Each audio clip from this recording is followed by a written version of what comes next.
Hey everyone, it's Ishita from Fear.less magazine and IshitaGupta.com, helping you build confidence into your business and your life.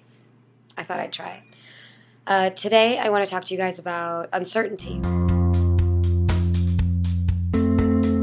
Went to Miami. If you guys saw my other video, you know that I went to Miami this past weekend for a best friend who's getting married. And while there, I was in the ocean, and I'm not a strong swimmer. In fact, I've been pretty terrified of water. The vast majority of my life, I had a terrible experience at a wave pool when I was younger, and I was caught under an inner tube, and then someone pushed the wave button, obviously.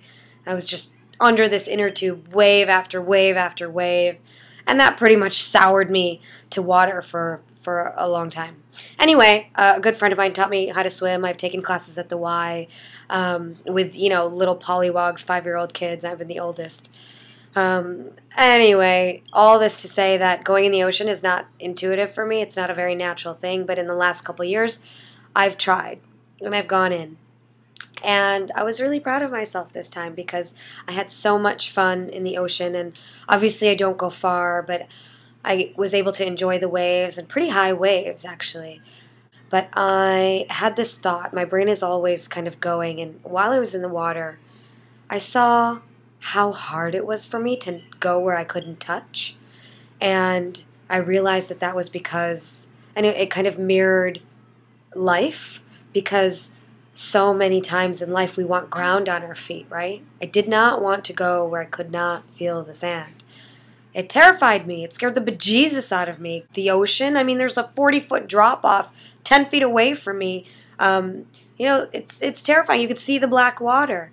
It was incredibly uncomfortable, and I was, with my friends, and they were all there, and I was safe, and it was still so difficult for me to even just let go of an area where I couldn't touch, where I could touch.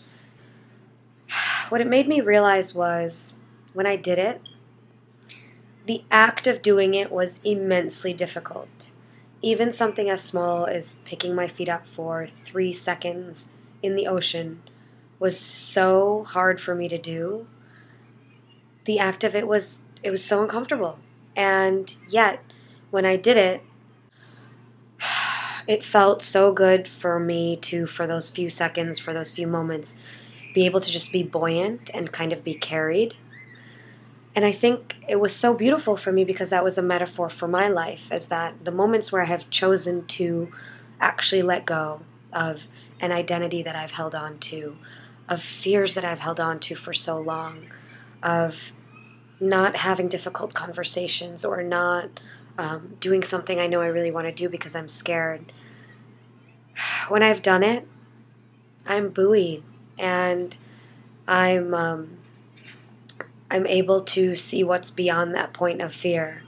And it's silly, I feel so emotional about it right now because this is a very real thing for me right now, what I'm sharing with you guys. I feel so much trust and so much faith in the fact that life can carry you. So life can carry you. The world can carry you. Waves can carry you. But you have to choose that terrible, terrible moment of letting go. And I want to make the distinction between the act of letting go, which is so uncomfortable and so hard to do, and actually letting go, where you feel relief, where you see the other side, where you feel this buoyant force that can hold you and your fear. I can't force you to do it. All I can tell you is that you have to experience it for yourself. And when you do, it makes every uncomfortable moment just that much easier. Thanks for letting me share that with you guys. I hope you remember that this week. Try to do things that make you incredibly uncomfortable and cross that barrier, okay? Because you're not alone. You're not alone. We're all here with you. Okay? Thanks. Hope you enjoy.